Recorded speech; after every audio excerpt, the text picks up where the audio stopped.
Rather than taking it easy, EasySMX is going for the neck of GameSir, who previously has dominated the super budget category of Switch and PC controllers, introducing model after model to the point to where it got overly confusing with a model lineup so saturated with sub $60 wireless Hall effect controllers that it became boggling to the brain, and I ended up making a buyer's guide. And the bottom of that food chain, not necessarily feature-wise, but price-wise, would be the Nova Lite, which goes for under $30 and has Hall effect thumbstick modules. The X05 from EasySMX is in that exact price point, and part by part, component by component, could be the Nova killer. So without further ado, let's compare these controllers on a multitude of categories and get down to business. Let's get it.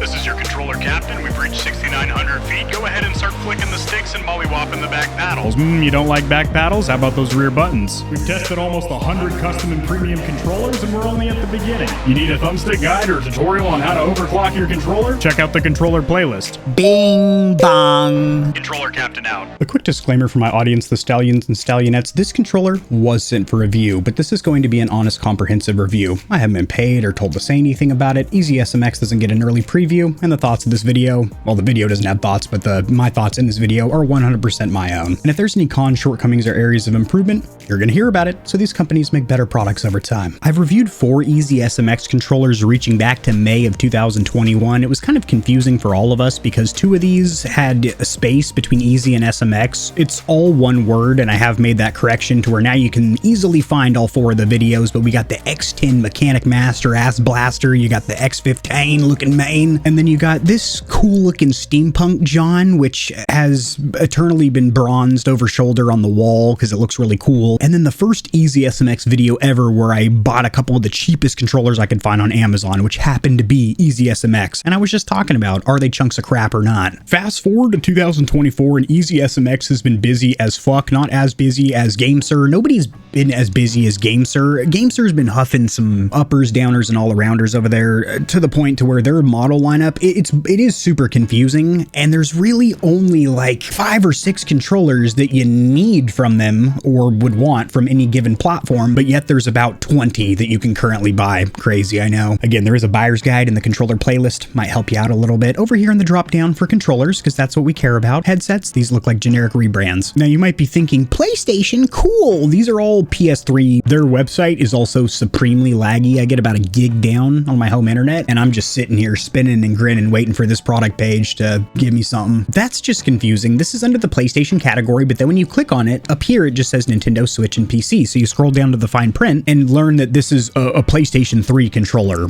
being sold in 2024. So 2 console generations ago. Keep in mind the PS5's been out for 3.5 years. We're already looking at leaks for a Slim and Pro variant. But here's this bad boy. But front and center here with, can you come back to me, sweetheart? I wasn't done with you. Front and center here with this headliner is going to be the X05. God damn it, you're making this hard. So we click on it. This is a $30 controller, which I think puts it directly in line with the GameSir Nova Lite. Holy shit, which is currently going for $19 on Newegg, but from the manufacturer that has recommended the $25 MSRP, so a little bit cheaper than the X05. And when you're penny pinching $5, I mean, we're looking at $30 controllers here. This does come in 3 colors. You've got Oyster White, which looks like kind of an eggshell warm white. Then you got Lime, which I do think looks pretty sick. And then you have Black, which is on pre-order. It's not out yet. This is the next color. Black with a little bit of pink trim. With a little bit of black trim. So very similar to... yeah. The Cooler Master Storm over here, but which is a little bit more purple. Well, it's stupid because it's purple on the front, pink on the top, as where this sucker, not blatantly ripping off the design, but it's more pink and pink. They color matched a little bit better.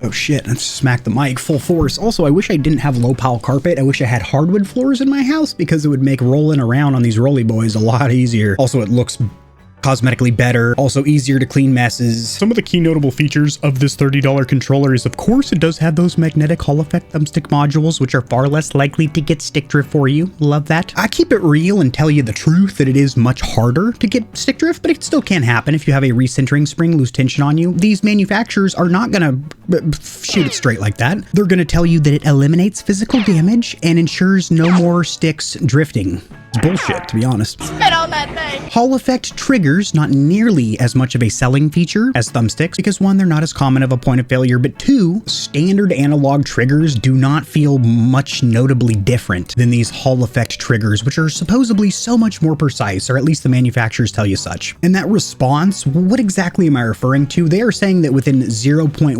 milliseconds, you're having your inputs registered on these triggers. Also, another claim that manufacturers like is that there's so many notches or steps of adjustment in their triggers. So there's like 160 different points that it could be registering an input. So you could be modulating the throttle and brake in a racing game really good. Honestly, if you're that into racing games, you're probably going to get yourself a sim wheel. For convenience factor, maybe you're on a controller, and these manufacturers love to tout about their triggers, their Hall effect triggers. Nobody really cares that much. This is fucking silliness, but I will be doing a teardown or disassembly in the near future. Ceramic chip antenna. So they're flexing about their chipset and how it minimizes latency, but we of course are going to be testing latency, wireless and wired, in this video. You can adjust 5 levels of vibration on the fly on the controller itself. All the cheapo third-party gamepads can do that. Then you have RGB, which is also addressable directly from the controller by holding down a combination of buttons. And this is a really sweet diagram comparing all the models in the lineup currently, the X05, X10, X15, and why the fuck are you even hanging out with the rest of your comrades? This is like a 10-year-old controller over here trying to hang out with the big dogs over here. I have reviewed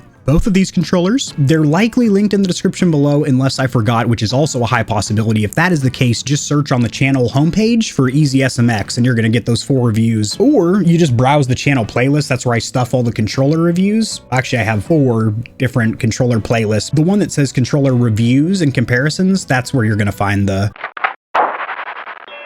But what are we getting for $30? We are getting a 2.4 gigahertz connection. Also, let us know what Bluetooth technology that is. Is it 3.0 like the Nintendo Switch Pro controller? Is it 5.0 like a lot of the generic gamepads? Or is it 5.1 like the DualSenses? That makes a huge difference in consistency and peak speeds. You know what it doesn't have? Motion control. The Nova Lite does not have gyro as well. The Nova Standard, which is a $33 controller, I believe, does. So really just looking at this diagram, it does appear as if the GameSir is going to beat the shit out of the X05, and it's also $5 cheaper. But don't judge a book by its cover. Don't judge a controller from the landing page. Let's get them on the desk, compare them. As for the packaging included accessories, it is supremely simplistic, as you would expect from an ultra budget controller that is targeting how cheap can a controller be. But it is in this plastic cutout, which doesn't really have any cutouts to get the controller out. Wow, that feels cheap. Okay, so that's awesome. So it does come with the 2.4 gigahertz dongle. Cosmetically, that's cool. A little orange color pop on the button, which matches the home button here. Very short 6-inch USB-C cable, rubber, not microfiber, braided. This is just going to be for charging because it is a wireless troller. They included a couple of universal slip-over thumbstick caps, which are soccer ball themed, which is dumb because if you're not into soccer, you're probably not going to want to put these on your controller. But luckily, companies like ExtremeRate and Play Vital make really, you know what? I'm just going to show you. It's so close. I might as well just slide my happy ass over here. And so I've got some thumbstick caps back here. These are from AIM. Those are from Hex back there. Scuff ones in there. Play Vital / ExtremeRate. They're actually the same company or a sister offshoot company. Had these little universal slip over joints. They're cheap. They work great. And this little fold out instruction pamphlet's actually pretty good. You got English on this side and Chinese characters on the back side. Pretty good font and actually very descriptive. You got a little breakout of all the buttons and then it walks you through connectivity modes. And then it walks you through all the onboard controls such as turbo, mode switching, and the RGB, which is just going to be holding down that M or mode button on there, and a combination of Dpad presses to control things like lights and vibration. There's a lot of similarities between these two controllers, and cosmetically they give off a very similar vibe using that little orange color pop. I will say it's implemented better with the thumbstick bases on the GameSir. However, I think the overall colorway with this light gray looks better on the SMX. Same thing with the side and around on back, as it uses a light gray rear shell and thumbstick caps. Overall, neither of these controllers are going to be winning any beauty contests, but I am going to give it to the EasySMX. This is completely subjective. Beauty's in the eyes of the beholder. But I behold these two ugly broads. The one in front's a little bit less offensive to the corneas. As for the ergonomics or comfort, it is unmistakable that these two controllers are using the same shape and shell design, with the only notable difference being how the plastics are arranged back here, with this cut-in being a little bit higher on the EasySMX, and then, oh Jesus Christ, barely visible. There we go. And then a lot lower lower cut on the GameSir. The only thing that feels slightly different, a little bit better on the GameSir is right here where your middle fingers wrap around. I feel like there's more of a cut in, although this could be a complete placebo effect. It could be an identical shell. The GameSir just feels a little bit better, but they're both very comfortable. I'm going to go ahead and give it a 7 out of 10. As for the perceived build quality, both these controllers feel freakishly cheap, and that's because they are, but a trend that's going to start right here with this section and follow up throughout the entire video is that all the components, from the plastics used on the front faceplate and rear shell to the triggers, bumpers, face buttons, everything feels a little bit better on the GameSir, a little bit less cheap, which is weird because this is a few dollars cheaper. The EasySMX has some of the toyest triggers I have ever seen in my entire life. They feel so hollow and tinny and have this weird little seam down the middle, which feels horrendous. Also no stippling up there. I know this isn't the trigger section, but come on. Build quality wise, what's going on here? USB-C ports not all jacked to the high Cs. That's good to see. Also no abnormally large panel gap where the front faceplate meets the rear shell, so that's cool. Little hair on there. I remedied it real quick. Overall, this feels like such a cheap-ass controller, which the Nova Lite does as well, but to a lesser degree, and it's even a little mo cheaper, so that's interesting. As for a warranty, I was gonna screen share over here proper like, but to just bang it out real quickly, you do have 1 year of warranty coverage, and what's not covered is going to be lost or stolen products. Yeah, no shit. Free products? So if you won it through a giveaway or something, a promotion, you can't return that if it got broken? What the okay. Repairs through third parties. So if you took this to Jimbo's Electronic Repair, which is behind Circuit City, which closed down 10 years ago, they're not going to honor what you're doing there. And then products without sufficient proof of purchase. If you bought it online through something like Amazon, you can just go through your recent purchase history and then use the order number from that. Of course, limitations, damage of misuse, including to slips, trips, falls, and workplace mishaps. As for the D-pad or direction buttons, I did not like the Nova or Nova Lites. However, the lesser of two evils is going to be this sucker that I'm sliding out of the way. As the SMX, I despise the shape. I haven't really seen this design before, probably for a reason. It's terrible. As you can see, it's tapered in ever so slightly. I don't know the exact degrees for my geometry majors out there, but it's further out here at the bottom or base, and then it tapers in towards the center, which feels horrendous. Anytime you get caught up in the edge when you're trying to do a roll off or direction change, this little center section also feels atrocious. And it is membrane, which you expect from any stock controller. There is a rubber plunger mechanism under there, so it feels very squishy and mushy. I'm not going to dock any points for that, but my god, the shape and the plastics used, that's something else. I'm going to go ahead and give it a 2 out of 10. As for the face or action buttons, I went back and forth, and these feel, look, smell, taste, touch, every sense identical, which isn't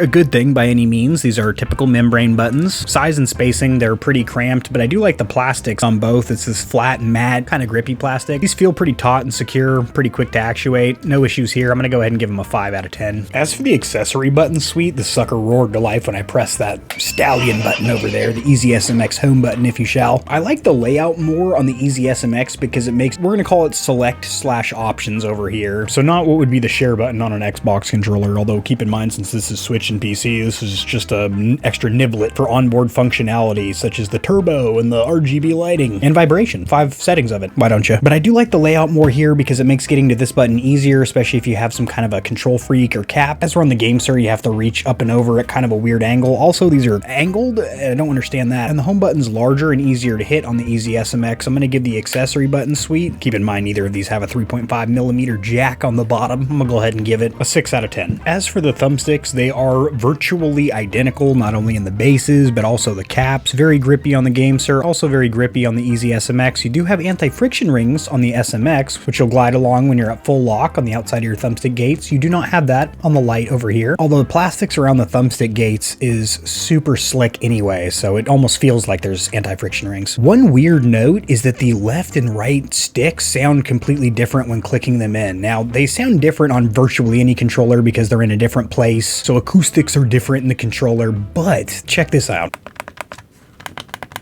A little different, but no cause for alarm. Whoa, that almost sounds like something's broken.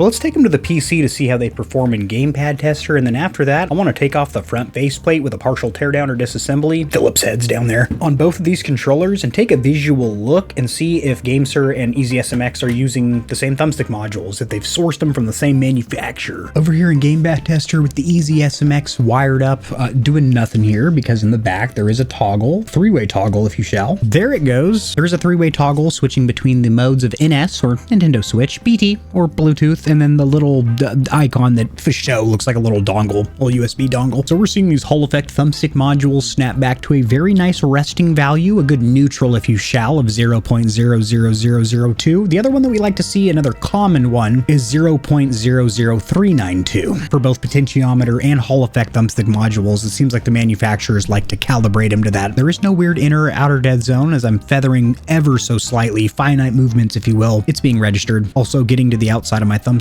gates, no problem. Quick little run of the circularity test is going to give us an average error of under 1 percentile. Beautiful. Remember, lower number here better if they are radial or circular sticks. If they're one of them square sticks, then you're just looking for the evenness. So they're the same over here as they are down here, because the number really doesn't matter at that point because it can get pretty high, sometimes 20-25%, but still good thumbsticks. As were radials, 25% would be way too high. A little note about teardown or disassembly when it comes to the EasySMX. I thought there was an extra screw back here underneath this tamper sticker because there is on virtually every other controller, but there is not. However, underneath this little chin piece, which I just luckily popped off by trying to pry apart the front shell, it just popped off, but you have 2 additional screws in there that need to be removed. So we're successfully inside the EasySMX. You have 5 smaller screws holding this PCB in place, and then you can lift it up and you can see the thumbstick modules, which have this weird little plastic dish around it. Also, these are the rumble force vibration motors, which have a little bit of foam dampening in there, which should help with that hollow rattly sound that you sometimes get, but these are just typical rumble force motors. 750 milliamp hour battery, disconnected for safety. So a couple more screws on the board on the PCB to get it released from the back shell on the GameSir, which I kind of like. Everything feels a little bit more secure, and I do mean everything feels more secure. Even the internals or guts seem to be put together a little bit more better. Now, looking at the thumbsticks, the modules here, which is the entire reason I wanted to do this teardown or disassembly in the first place, these manufacturers are using 2 completely different modules. EasySMX has decided to source some K-Silvers, which I'll engage my macro lens. Bam, you can see the labeling clear as day on the side there, K-Silver. And these have that blue plastic housing. These are by far the most common Hall Effect thumbstick modules that a lot of third-party vendors are currently using. Now, I like what GameSir's doing over here a lot fucking more, as these are their in-house Hall Effect thumbstick modules that they're starting to put in all of their Hall Effect controllers, so they're keeping it synonymous across their entire model lineup, that if you get a GameSir controller, they're going to have the same exact modules. They also have a nice clear dust cover with that plastic shroud or housing, and these aren't just branded GameSir. I do believe GameSir actually is making these suckers, but more detail on that in that upcoming Hall Effect versus potentiometer thumbstick module video, as I'm going to be doing just a dickload of research in general. These GameSirs look, feel just so much better than the K-Silvers, which aren't terrible by any means, but these in-house GameSirs are supremo, mo better. Believe it or not, bumpers and triggers might be the definitive segment or category where the GameSir just separates itself from the EasySMX as far as build quality and overall fitment and fucking feel and comfort. I kind of derailed there, but what's not going to give out on you halfway is the bumpers. They feel phenomenal, and even though they look really petite, like you might actually miss them if you have some huge fingers, they're always right there where you need them, have a good resistance, ultra quiet triggers, good amount of resistance, and just feel buttoned down. There's no side-to-side play or wiggle. These feel like the triggers of a normal Xbox controller. I know it's a Switch controller, but just roll with me. Roll with the motion of the ocean. These feel like an absolute toy. I mentioned that crease, which you constantly feel on your finger. The plastics used feel hollow and clacky and cheap, touted as being Hall Effect triggers. Who the hell gives a shit? They don't feel very good. There's no trigger lock or stop system. They just feel horrendous. I'm going to go ahead and give them a 2 out of 10. The X05 sports a very poquito 750 milliamp hour battery, which is advertised at getting 8 hours of battery life, and it was very hard to find that advertised battery life. It's not on the manufacturer's listing. You gotta Google that shit. But in my testing, I was falling just short of 6 hours, and that's with the RGB completely disabled, so a little bit under the manufacturer's claims, as we were gonna get about 10 hours of gameplay out of the Nova Lite. As far as the input input lag or delay. Getting our first test, you are going to see a very respectable 1 millisecond of input lag or delay. Looks super confusing here because there's 31 outliers. They ain't lying about the outliers. Pop up to say hello. There's one of them right there, a little 364. Go ahead and close the door on this being consistent. But peak speed wise, you're getting almost to 1 millisecond here on what would be an assumed 1000 hertz clock. Let's run it again here. Closer to that 1000 hertz polling rate, getting us around 1 millisecond of input lag or delay. That's impressive for a stock clock on a $25, $30 controller. I had to look down at it like the price tag was on it or something. I just remembered when I saw it, the price of it. Let's go wireless. This dongle should automatically be paired plug and play with the controller, but if it's not, there's a pairing button on the back of the dongle, as well as a way to throw the controller into pairing mode. But in order to get it up and running the first time, just switch it over into the dongle mode in the back. Press the home button, vibrates in my hand, RGB roars to life. We're cooking good looking. She's ready for us, and we are ready for her. Nice, man. Not well, yeah, 4 milliseconds of input lag or delay on a 250 hertz clock when going wireless with that dongle. That is not bad at all. The only thing I was concerned about when I made that little noise was these outliers, these huge spikes of inconsistency. I don't like to see those. I genuinely don't. If it was 4s across the board, that would put a big old smile on my face. How about the Bluetooth? Put it into Bluetooth, which is the center on the toggle in the back. Hold down the home button. I don't know, my voice is getting all shaky, like I'm scared right now. I guess I'm scared the controller's about to not go into Bluetooth mode for me. Go ahead and hold down that home button for a few seconds. Boom. The Stallion logo is going to start going crazy on you. Sporadic. Then in your Bluetooth settings, go ahead and add a new device. Bluetooth, please. Oh, okay. And the controller has turned itself off. It's no longer in discoverable mode. They don't stay in it for very long, so you got to wake her back up. They don't make it easy on you. I'll tell you. I guess I'll coil up my cord while it's doing that. There we go. Xbox wireless controller. Make it happen. Vibrates in my hand, so don't hold down the home button like I was doing. Just press it and it'll go into discoverable mode. I was making it a little bit harder on myself than I had to. Let's go ahead and test the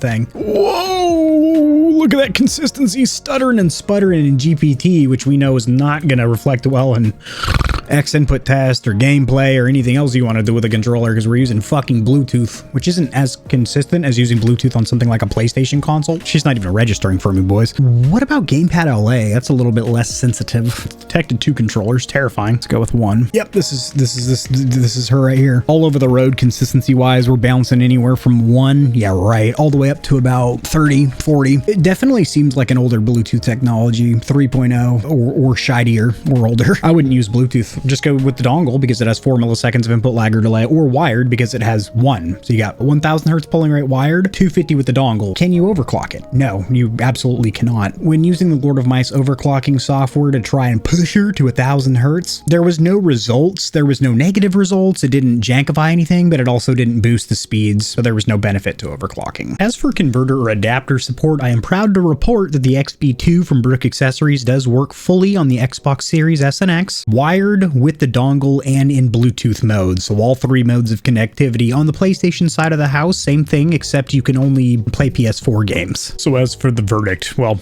I guess we should bang out a little, no cons and pros section, because this is more of a comparison. So unfortunately, as you just heard a second ago, my microphone just kind of exploded on itself, or imploded, a little catastrophic implosion, a little Stockton rush, held together with duct tape kind of thing. Super weird. Don't know if it was the mic, the XLR cable, or the mixer. Don't really give a shit, because we're going to have the same Steam second go around. What's a better sub $30 Hall Effect Switch wireless controller? Is it the GameSir? Is it the EasySMX? I ain't gonna waste your time. It is the GameSir. Absolutely. Every part and component feels better, and after seeing the internals, the guts, what thumbstick modules are used, and I guess more important than all that, how the controller feels in gameplay on the PC, Switch, and then also the Xbox side of the house with the use of a converter. It was all a lot more rewarding and pleasurable from the GameSir. It's also interesting that it's a few bucks cheaper, but the EasySMX cosmetically looks a little bit better, and also the accessory button suite makes more sense to me. But having said that, the GameSir absolutely nailed it here. Drop in the comment section below which one of these 2 blood-soaked titans that just battled it out is your favorite. I explained mine, the GameSir. I think it's better, category by category, part by part, but that's just my opinion. And I'd like to hear yours, so drop it down there in the comment section below, and I'll see you Stallions and Stallionettes tomorrow.